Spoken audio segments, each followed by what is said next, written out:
Hi there, my name is Heather Gam and I work for Bremer County Conservation, and Angie is here with me today. First one, we want to know about Lyme disease. So there are 4 options for Lyme disease. Is it A, a skunk?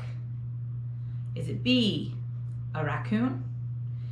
Is it C, a tick? Or is it D, spiders are the ones that give us Lyme disease? So you answer and we'll put up the correct answer now. Okay, ticks, yeah, they're the ones that give us Lyme disease. So we also need to know kind of what some of the symptoms are. We do have a lot of Lyme disease in a naturalist world. So when you're going out, you typically don't get them falling from trees, but they gather on your clothes and work their way up your body. So the lighter colored clothes work best. And if you're not walking in prairies and heavily wooded areas and things like that, that's probably best for you. Can your dog pick them up? Can they start on your dog and then come to you? Yes, so try to avoid all of those things. Question number 2 then, it wants to know what are some symptoms. So like if you do have a tick bite you and you're worried about Lyme, these symptoms may be a hint as to whether or not you have Lyme or need to go to the doctor and get antibiotics. First, A, flu-like symptoms like chills, fever, fatigue, okay? Is that a possibility of Lyme? B, a bullseye rash, like looks like the target, red, white circles. C is sneezing, something that is a symptom of Lyme disease. Or D, joint muscle pain where it hurts to move your elbows or your knees or your hips. That and possibly even really crazy swelling.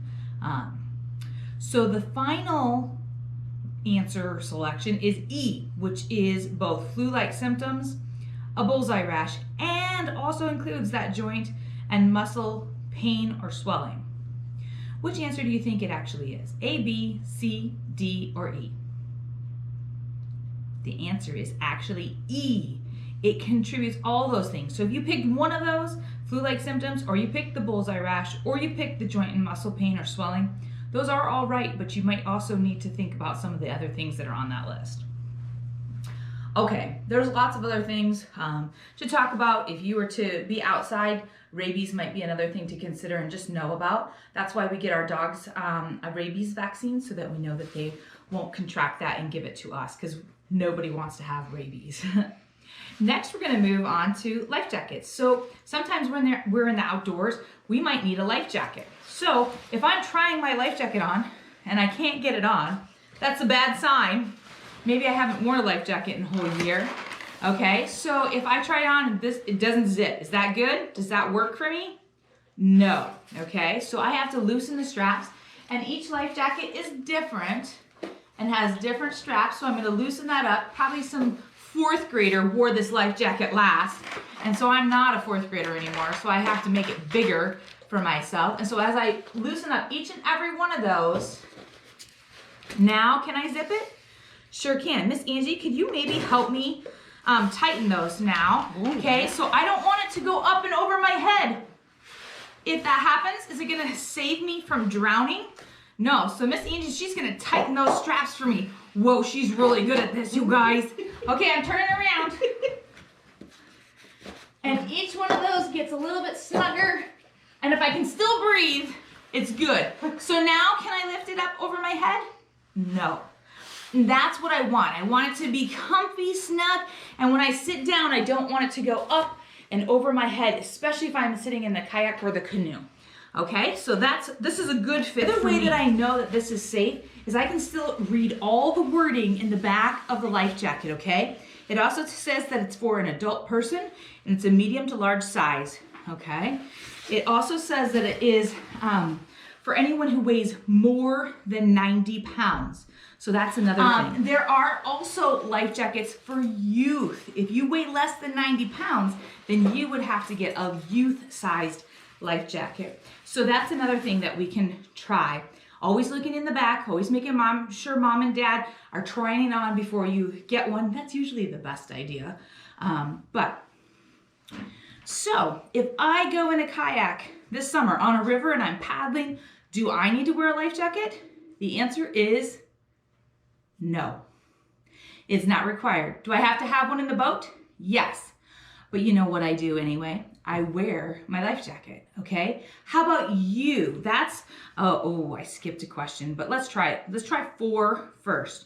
Are you as a 4th grader required to wear a life jacket in a boat? The answer is yes or no. Vote now. The answer is yes. All right. So when I talked and I showed you that the life jacket, did it need to fit me around my body? Because remember, at first it was kind of too small and I had to stretch it out. Did it need to fit me? That's question number 3 and part A.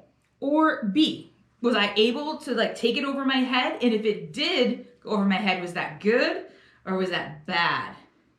And part C wants to know if it's appropriate for your weight. Did I talk about how much we weigh with each of those different life jackets? Yes, and it just needs to be 90 pounds is kind of the cutoff. So sometimes in 4th grade, you're kind of right around that age we find.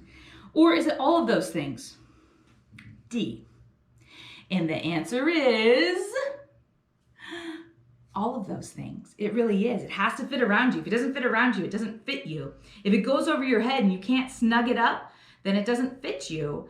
And lastly, if it's meant for someone who's under 90 pounds and I clearly weigh over 90 pounds, that's not gonna work.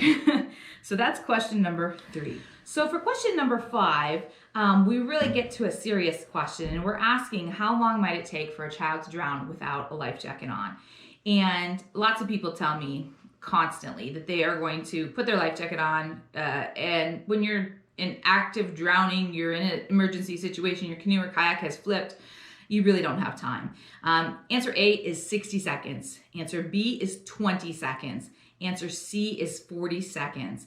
And the correct answer is 20 seconds for a child to drown. That is not a lot of time. For an adult like Angie or myself, it's only 60 seconds. So seriously, you need to be wearing that life jacket and have it on to protect you at all times.